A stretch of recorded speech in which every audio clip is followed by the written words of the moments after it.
Bonjour, c'est la rentrée aussi pour le podcast My Polyglot Life en français. Un podcast pour les personnes qui veulent apprendre ou perfectionner leur français pour atteindre un niveau avancé. Je suis Cathy Intro et en temps normal, je suis coach de français et d'anglais pour les francophones, à plein temps. Mais en ce moment, j'ai mis entre parenthèses cette fonction pour me consacrer à un nouveau projet qui me fait sortir doublement de ma zone de confort. Premièrement, car ça se passe au Japon, un pays dont je connais peu la culture et dont je ne maîtrise pas du tout la langue. J'ai des bases, disons niveau B1, mais ça suffit pas pour me sentir à l'aise, comprendre tout ce qui se passe et pouvoir communiquer précisément mes intentions ou mes idées. Si tu écoutes ce podcast, tu es forcément déjà passé par cette étape, donc je pense que tu imagines très bien comment tu peux te sentir dans des situations comme ça. Deuxièmement, ça me fait sortir de ma zone de confort parce que je vais enseigner l'anglais en tant qu'assistante de langue dans une junior high school. C'est l'équivalent du collège en France et de middle school aux États-Unis en Amérique du Nord. Donc, je vais enseigner à des adolescents et des adolescentes qui ont entre 12 et 15 ans, en pleine puberté donc, et qui sont, disons, pour la plupart, peu motivés pour apprendre l'anglais. Et ceux qui sont motivés pour apprendre n'ont pas beaucoup d'occasions de pratiquer dans la zone rurale où je me trouve, donc les progrès sont lents. Je n'ai jamais enseigné dans une école, donc c'est quelque chose qui est tout nouveau pour moi. Et pour cette saison du podcast, j'ai pas vraiment de plan défini. Je pense que les épisodes seront liés à ce qui se passe dans ma vie et à ce que je trouve intéressant, ou des choses qui pourraient être utiles ou résonner en particulier avec ton expérience d'apprenant ou d'apprenante ou d'expatrié, pour te montrer que tout le monde, même ta coach de français favorite, passe par les mêmes épreuves, les mêmes questionnements, les mêmes phases de doute, aussi les mêmes réussites et les mêmes challenges. Donc on va vivre tout ça ensemble et j'espère que ça va t'aider à relativiser ta situation et moi aussi à relativiser la mienne, à garder l'esprit positif et qu'on va avancer ensemble vers plus de confiance, plus de sentiment d'être à l'aise et puis d'intégration. Comme d'habitude, la transcription est disponible sur français.mypolyglotlife.com. Le lien est dans la description de l'épisode. Comme je vais peut-être faire des épisodes un peu moins scriptés que d'habitude, c'est-à-dire je vais peut-être moins écrire, la transcription sera peut-être approximative à certains moments, mais il y aura un guide pour te permettre de suivre ce que je dis et de comprendre l'essentiel du message en tout cas. Merci de ta compréhension. Et en fait, j'ai même pas encore créé de générique pour cette saison parce que c'est encore trop neuf, mais peut-être après 2 ou 3 épisodes, j'aurai une idée du ton que j'ai envie de donner à cette saison. Mais je ne voulais pas te faire attendre pour une chose aussi ridicule qu'un générique, donc je commence la saison sans générique et je te souhaite la bienvenue dans My Polyglot Life en français au Japon. Bonne écoute! Pendant ces derniers mois, quand j'ai lancé cette petite phrase « Je vais passer 1 an ou 2 au Japon », j'ai eu droit à beaucoup de réactions. C'est une phrase toute simple, mais qui déclenche à coup sûr des réactions et des commentaires. Par exemple, « Oh, quel courage! J'en rêve! J'ai visité ce pays et c'est un de mes préférés !» Ce genre de petites phrases, ce genre de réactions. Mais entre un voyage de tourisme et essayer de s'intégrer dans la vie locale, qui plus est dans un environnement rural ou semi-rural, c'est pas du tout la même démarche. Entre fascination, stéréotypes et toutes les choses positives ou négatives qu'on imagine sur ce pays, en tout cas, c'est un pays et une culture qui laissent perplexes et qui échappent souvent à la compréhension. Donc qui est la source de beaucoup de fantasmes chez les personnes à qui j'ai parlé de ce projet. Pour moi, la première, c'est l'une des raisons qui m'a motivée à tenter l'expérience. Cette envie d'aller me frotter à la réalité, de découvrir le quotidien des Japonais et des Japonaises et de tenter de voir ce qu'il y a au-delà des clichés. Me challenger aussi, car mon mode de vie, après avoir commencé ma vie en France puis immigré au Canada, me paraît en décalage avec quasiment tout ici. Après seulement 4 semaines, je commence à entrevoir comment vivre dans ce pays va sans nul doute me faire évoluer encore en tant que personne. J'ai pour habitude de m'adapter autant que possible au milieu où j'évolue. Même si j'essaye de rester fidèle à mes valeurs et à mon style, j'essaye plus ou moins consciemment d'imiter les gens autour de moi. Pour les êtres humains, le sentiment d'appartenance est important. Dans les temps préhistoriques, on avait besoin d'appartenir à un groupe pour survivre. Aujourd'hui, c'est nécessaire pour notre santé mentale encore plus que physique. Et force est de constater qu'on est plus facilement accepté dans un groupe quand on en adopte les codes. Pour le moment, ça a commencé avec les vêtements. J'ai changé mon style vestimentaire.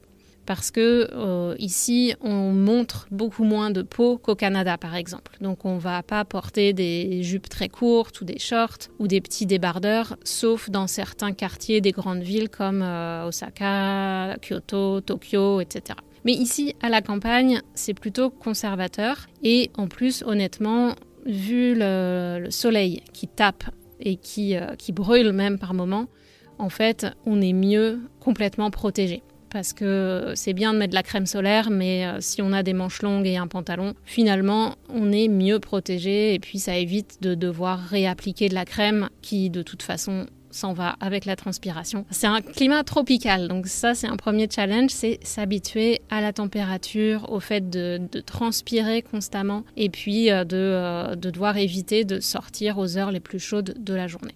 Ensuite, quant à mon comportement et aux interactions avec les gens, j'essaye d'observer et de reproduire ce que je vois dans les limites de mes compétences en japonais. Donc c'est loin d'être parfait, mais j'essaye. Par exemple, il y a tout un niveau de langue polie, donc keigo, le langage le plus poli qu'on est censé adopter avec les personnes qu'on ne connaît pas bien ou les supérieurs hiérarchiques, les personnes plus âgées. Et ça, j'ai appris quelques bases, mais c'est pas un réflexe, j'ai jamais vraiment pratiqué de l'utiliser et donc je parle à un niveau standard alors que dans certaines situations ce serait plus adapté que je parle avec un niveau plus élevé, mais j'y arrive pas. Donc ça va peut-être venir, mais ça c'est du long terme, on va dire.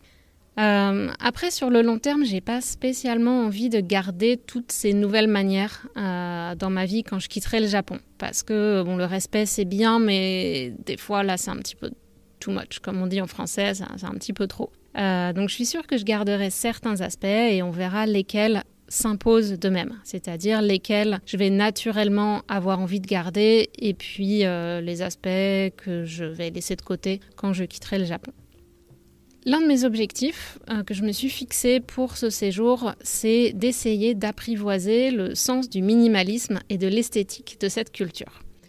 J'avoue que le sens de l'esthétique, du comment faire des choses belles, pas trop chargées, avec une certaine pureté et une élégance, je trouve que je suis pas très très douée pour ça. J'ai toujours tendance à vouloir en mettre un peu trop et donc j'ai envie d'améliorer ça. Ici, la recherche de l'harmonie, du beau, de l'équilibre ou du déséquilibre savamment pensé pour au final apporter quelque chose à une composition, c'est infusé partout, dans les gestes, les packaging, la spiritualité, le folklore, etc. Donc en baignant dedans de cette façon, j'espère en absorber plus ou moins consciemment les principes. Et je vais essayer de me trouver un loisir me permettant d'apprendre quelques principes plus théoriques et de pratiquer. Reste à me décider sur une activité, mais comme ça, a priori, j'aimerais bien essayer l'ikebana.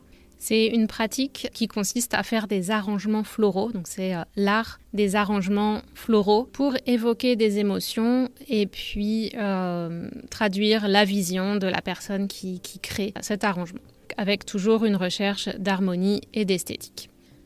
Ensuite, en échange de cet apprentissage et d'essayer de me conformer au moule, entre guillemets, de la société japonaise, dans la mesure du possible en tant qu'occidentale, j'aimerais apporter un peu de moi à mes relations ici et aux enfants. Leur montrer tout ce qu'il est possible de faire quand on ose sortir de sa zone de confort, quand on va à la rencontre des autres, même si on est timide, même si on est né dans tel ou tel environnement. Je parle plusieurs langues. J'ai exercé des métiers très différents, je voyage seule, j'ai développé une certaine confiance en moi dans certaines situations, alors que je suis une personne timide et qui doute beaucoup. C'est un profil que les enfants et les profs ne rencontrent pas beaucoup dans le coin, donc j'espère attiser leur curiosité et leur donner envie de découvrir d'autres manières de faire que celles qu'ils ont l'habitude de voir. Voilà pour cette petite introduction de la saison 5 du podcast My Polyglot Life au Japon. Entre ombre et lumière, je vais essayer de partager avec vous les choses qui retiennent mon attention pendant cette expérience, dans la vie quotidienne, mais aussi à l'école. Mais je ne vais pas forcément parler des choses dans l'ordre chronologique, parce que je veux donner la priorité à la spontanéité et à ce dont j'ai envie de parler. Donc le premier épisode va plonger dans le vif du sujet. Je vais revenir sur mes 3-4 premières semaines. Et je ferai un autre épisode plus tard pour expliquer en quoi consiste le programme, qui s'appelle JET Programme, et auquel participent de nombreux pays, dont une des langues officielles est l'anglais. Je pense que j'aurai plus d'éléments pour rendre ça intéressant après avoir confronté les principes et les idéaux du programme avec la réalité sur le terrain. Donc, concernant mon expérience, je dirais que la première pensée qui m'a marquée, c'est « Oh mon Dieu, je suis dans le film ». J'imagine que c'est la même chose pour les personnes qui viennent aux États-Unis pour la première fois, ou peut-être que tu as eu ce sentiment aussi quand tu es allé en France pour la première fois, après avoir vu beaucoup de films, lu des livres et des reportages. Donc, tu as vu toutes ces choses, tu es plus ou moins familier ou familière, enfin, ça a un air de familiarité et pourtant tu ne les connais pas en fait, tu ne les as jamais vécues, donc tu as une connaissance extérieure. Et moi c'est la même chose avec le Japon, j'avais vu beaucoup d'images dans les films, les animés, des séries, mais avec un œil externe et donc être sur place, d'un coup, au milieu de tout ça. Et on se rend compte que nous aussi, on doit commencer à interagir avec l'environnement, mais qu'on n'a aucune idée de comment faire ça, ni les outils linguistiques pour le faire. Ça donne un sentiment très étrange, à la fois de familiarité et puis d'être complètement perdu. Mais aussi le fait d'être à l'intérieur, de finalement faire l'expérience de tout ça, nous permet de ressentir ou de percevoir plein de détails qui nous échappaient dans ces supports vidéo ou audio ou en 2D, dans des images ou des photos. Par exemple, ici, ça va être le bruit des cigales qui chantent en permanence avec des tons très différents. Il y a plein de nuances dans les chants des cigales. Ça peut être très très fort comme dans le grand parc de Shinjuku à Tokyo. Au milieu de la ville, on ne s'attend vraiment pas à avoir la tête qui résonne à cause du bruit des cigales dans les arbres.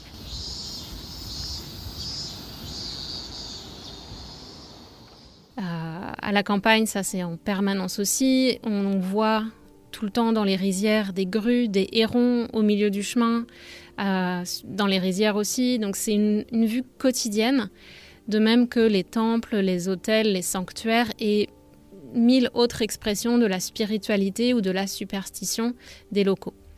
Il y a aussi l'odeur du riz qui s'échappe des rizières en surchauffe sous le soleil de plomb, la chaleur moite, la sueur qui s'échappe par tous les pores de la peau, la chaleur réfractée par l'asphalte qui te brûle les mollets en s'engouffrant dans ton pantalon ample, la nécessité de pratiquer la stratégie de l'oignon et d'avoir plusieurs couches de vêtements aux matières adaptées au climat même en été, les averses soudaines de pluie qui peuvent nous détremper en quelques minutes, mais qui pourtant sont appréciables car elles sont un bref instant de répit, la chaleur est en pause temporairement, jusqu'à ce que la pluie s'arrête et que l'air saturé d'humidité devienne plus irrespirable qu'avant.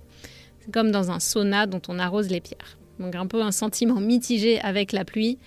C'est un sentiment de soulagement passager et après, c'est encore pire. Donc bien sûr, on voit tous ces éléments dans les films et les dessins animés, mais j'avais pas pris conscience que ce ne sont pas juste des images poétiques ou romantiques ou des choses isolées, mais bien des éléments du quotidien qui, sans aucun doute, marquent les esprits depuis la plus tendre enfance. À cet égard, je mesure à quel point tout cet univers culturel est différent de tout ce que je connais. Et sous le vernis de la modernité qui a pénétré le pays depuis l'ère Meiji, fin du 19e siècle, les traditions millénaires sont préservées. Pas par tout le monde, bien entendu, les jeunes aussi sont influencés par d'autres cultures, Hollywood, la K-pop, les K-dramas et tout ça. Et perdent l'intérêt pour les trucs de vieux, entre guillemets. Mais la barrière physique, ce pays est composé d'îles et linguistiques, fait que la résistance à l'uniformisation qu'on peut connaître dans les pays occidentaux est plus importante. La résistance, c'est pas nécessairement dans le sens d'opposition, mais dans le sens de friction. Il y a une friction. Les influences culturelles pénètrent la société japonaise, mais peut-être plus lentement que dans les pays que je connais.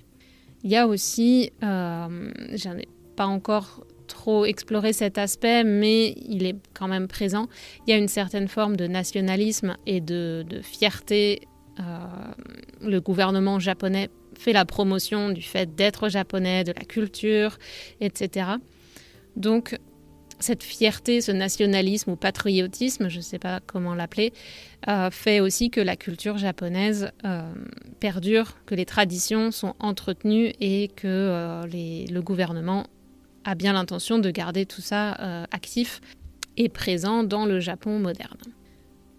Je ne sais pas quel est l'adjectif qui pourrait décrire le Japon le mieux, mais je sais lequel est, je dirais, antinomique. Donc le contraire du fait d'être japonais, je dirais que c'est l'adjectif fluide.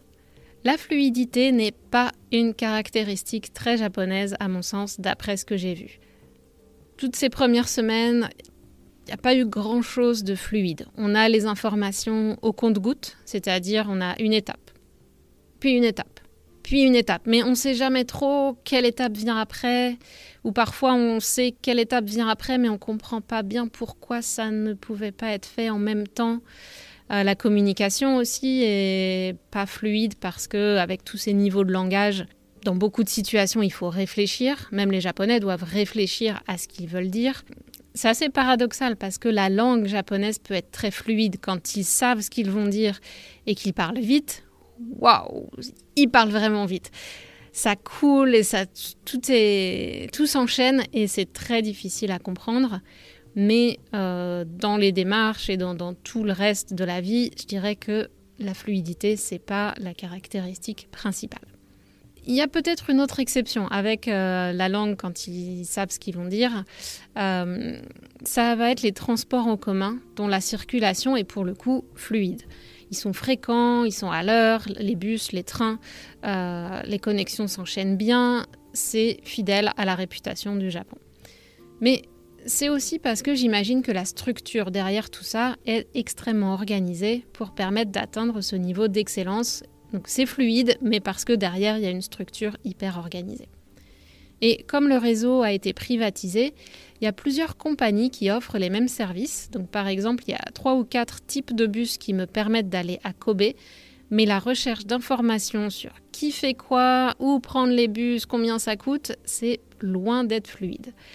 Notamment aussi parce que presque tout est en japonais, donc quand on fait une recherche en anglais, on n'a que des informations partielles. Et je remercie Google Lens et Google Translate de me permettre de traduire des sites entiers en japonais, de japonais à l'anglais très facilement. Parce qu'en dehors des circuits touristiques, tout est écrit en japonais. Donc, ce qui est normal, la langue du pays, c'est le japonais, mais c'est vraiment un challenge. Donc heureusement que les outils modernes existent. Eh bien, puisqu'on parle de langue et de moyens de transport, c'est une bonne transition pour vous parler un peu de mon quotidien des premières semaines où je connais pas grand monde et puis j'avais pas beaucoup de travail. Donc voilà, c'était pas mal sous le signe du voyage, de l'exploration et puis de découvrir la vie sur place. Alors par où commencer ? Peut-être vous parler du nouvel environnement que je rencontre, c'est la campagne au lieu de la ville. J'ai toujours ou presque toujours habité en ville, donc là c'est ma première expérience à la campagne. Les premières semaines, j'ai connu une grande restriction de mes mouvements due au fait de n'avoir ni voiture ni vélo. Maintenant, ça fait 2 semaines que j'ai acheté un vélo, donc ça va un petit peu mieux. Je peux me déplacer au moins dans la ville, qui est assez étendue, donc ça me permet de voir un petit peu plus les environs.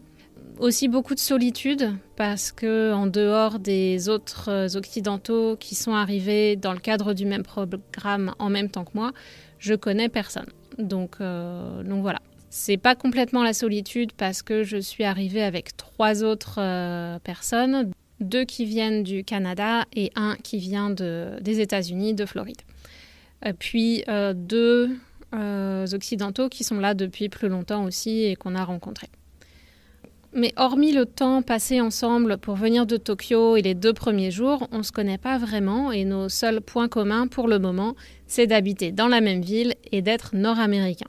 Donc, c'est déjà pas mal, mais ça ne suffit pas pour se sentir comme une communauté, quoi. Il y a aussi 2 autres ALT, Assistant Language Teachers, donc des personnes comme moi, qui entament leur 3e année ici. Et eux, ils ont déjà leurs habitudes de leur côté, donc c'est toujours un petit peu un décalage quand les nouveaux arrivent. Donc on va voir comment tout ça va s'organiser à l'avenir. Mais comparé à d'autres qui sont seuls dans leur village, je suis plutôt bien entourée pour le coup. Quand je veux voir d'autres personnes parler en anglais librement, c'est possible. Et je parle de ville et de campagne parce qu'en fait, la structure de là où j'habite est assez particulière.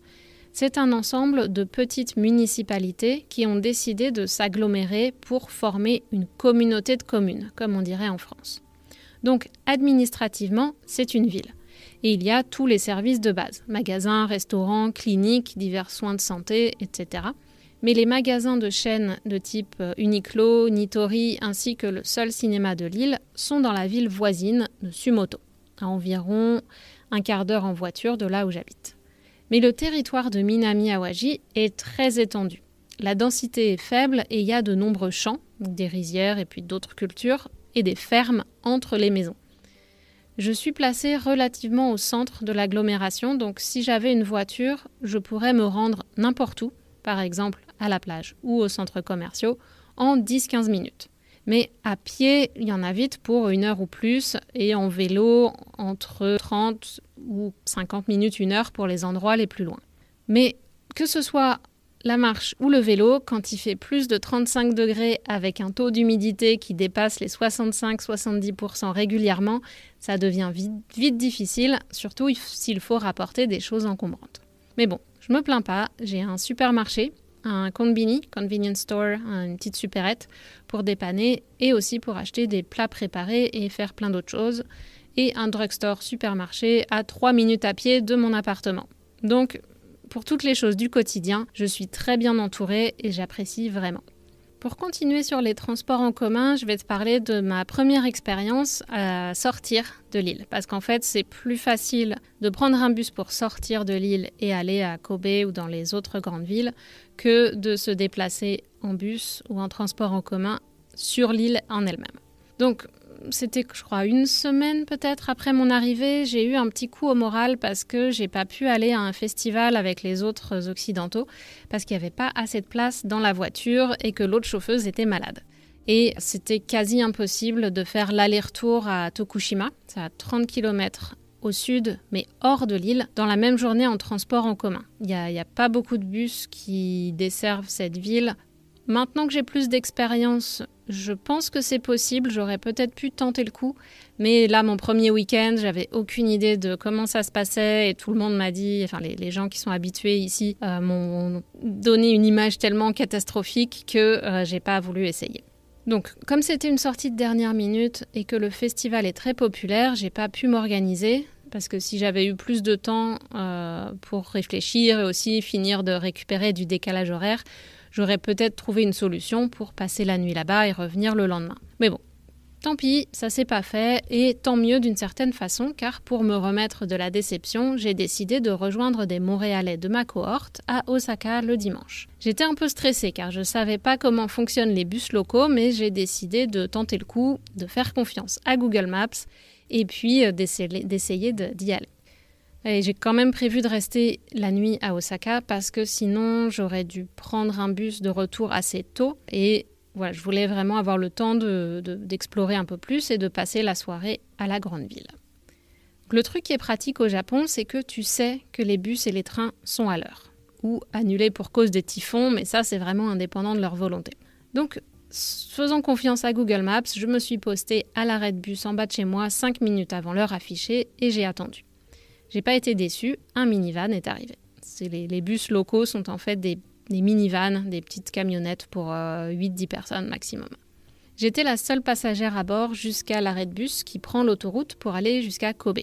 Maintenant que j'ai un vélo, je peux aller en vélo jusqu'à la gare, le terminal de bus principal, et ça me donne d'autres options. En tout cas, ce jour-là, j'ai ressenti un sentiment de liberté. C'est un sentiment aussi de fierté d'avoir réussi à me débrouiller toute seule. Et ça, c'est vraiment incomparable. C'est ces petits moments de plaisir qui nous font accepter tous les autres moments vraiment inconfortables de cette nouvelle vie. De même pour le retour, cette fois-ci, j'ai pu prendre un bus direct d'Osaka jusqu'à Minami-Awaji, environ 2h20. Là aussi, j'ai fait confiance à Google Maps. J'ai un peu galéré pour trouver le terminal de bus qui était au 5e étage. C'est assez contre-intuitif d'aller à l'étage pour prendre un bus. Mais comme les autoroutes sont souvent en hauteur comparées à la rue normale, ça peut se comprendre. Donc maintenant, je sais qu'il y a souvent plusieurs niveaux où on peut prendre les bus et il faut se renseigner à l'avance pour être sûr de ne pas manquer le bus. Ça m'est arrivé une autre fois, il y a 2 semaines, je crois. Je voulais prendre un bus, mais j'étais pas au bon arrêt. Et donc, j'ai raté le bus. Et 2 minutes après l'heure supposée du passage, quand tu vois que le bus n'est pas passé, tu sais que tu l'as raté. Donc, je suis allée au guichet pour essayer de trouver une autre solution et savoir quand était le bus suivant. Et puis, j'ai attendu environ 3/4 d'heure, je crois. Mais en fait, j'aurais probablement pu prendre un autre bus plus tôt, mais là encore, je crois que j'étais pas au bon arrêt. Il y a les moments de succès où on arrive à tout s'enchaîne, on arrive à trouver les bonnes infos, les bons bus, etc. Et puis les moments où il nous manque un petit bout d'information et on n'est pas au bon endroit au bon moment. Donc ça fait partie de l'apprentissage et mon conseil, c'est quand on arrive dans un nouvel endroit de prévoir beaucoup de temps pour pas être en retard ou pour pas être stressé pour prendre les transports en commun.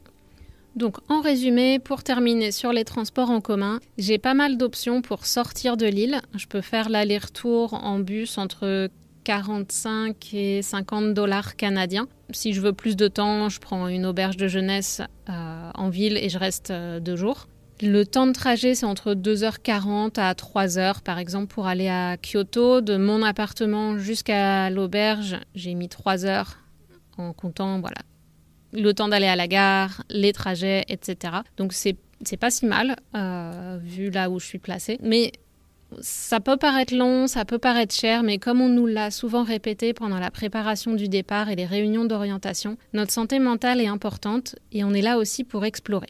Donc c'est ok de consacrer une partie de notre salaire à voyager et à faire des activités qui nous font du bien. Plutôt que de me morfondre toute seule dans ma chambre, dans mon appartement, quand la solitude ou la campagne me pèse trop, que j'ai envie de voir un petit peu plus d'animation, je me dis que c'est pas grave si je fais un week-end ou une journée en dehors de l'île, à Kobe, à Osaka, pour explorer et puis reconnecter avec des choses un peu plus familières, voir plus d'occidentaux et puis ensuite revenir apprécier le calme et les beaux paysages de mon quotidien. Et puis, pour l'instant, en tout cas, prendre le bus 1 ou 2 fois par mois, même avec un hostel pas très cher, ça revient toujours moins cher que d'avoir une voiture. Et c'est plus reposant, il y a moins de stress parce que la conduite ici, ça a l'air assez pas sportif, mais un peu dangereux. J'ai un peu peur de conduire pour l'instant. Et pas seulement parce qu'on roule à gauche, mais pour plein d'autres raisons dont je parlerai dans un prochain épisode. Donc voilà, pour le moment, c'est un peu moins flexible, mais j'ai choisi de ne pas avoir de voiture, ce que les locaux ne comprennent pas du tout. Mais bon, pour aller à l'école, c'est 7-8 minutes en vélo ou 15-20 minutes si je veux marcher et prendre le chemin le plus long. Moins de 15 minutes si je prends le chemin le plus court, mais je longe la route. Donc, je vous parlerai des routes un petit peu plus tard parce qu'il y a des choses à dire. Mais en tout cas, pour le moment, j'ai trouvé une sorte d'équilibre. Donc, je m'installe petit à petit. Mon appartement est bien. Il y a tout le confort dont j'ai besoin. Donc, voilà. La phase d'installation est faite. Maintenant, j'essaye de passer à la phase de socialisation, de trouver des activités et essayer de créer un réseau sur place qui n'est pas uniquement composé des Occidentaux. Donc, on va voir si ça réussit. Et puis, une chose est certaine, c'est qu'il faut vraiment que j'augmente ma pratique, que j'augmente les occasions de parler la langue, parce que être en immersion, c'est pas suffisant. Si on n'a pas d'output, si personne ne prend le temps de m'écouter, peut-être de me corriger parfois, ou en tout cas de me laisser le temps de former des phrases, je ne vais pas m'améliorer. Ma compréhension va s'améliorer probablement, mais l'output, le fait de parler, ça demande un effort conscient, des occasions de pratiquer avec des conditions particulières. Et c'est ça que je vais essayer de mettre en place dans les prochaines semaines. Donc je t'en parlerai très bientôt. Ciao, ciao! Voilà, c'est fini pour aujourd'hui. Si tu aimes ce podcast, n'oublie pas de mettre des étoiles sur ta plateforme de podcast préférée, un petit commentaire, envoie-moi un message, ça me fera plaisir de te lire. Si tu as des questions, envoie-moi un message et j'essaierai d'y répondre dans les prochains épisodes. Je te remercie d'avoir écouté. À bientôt!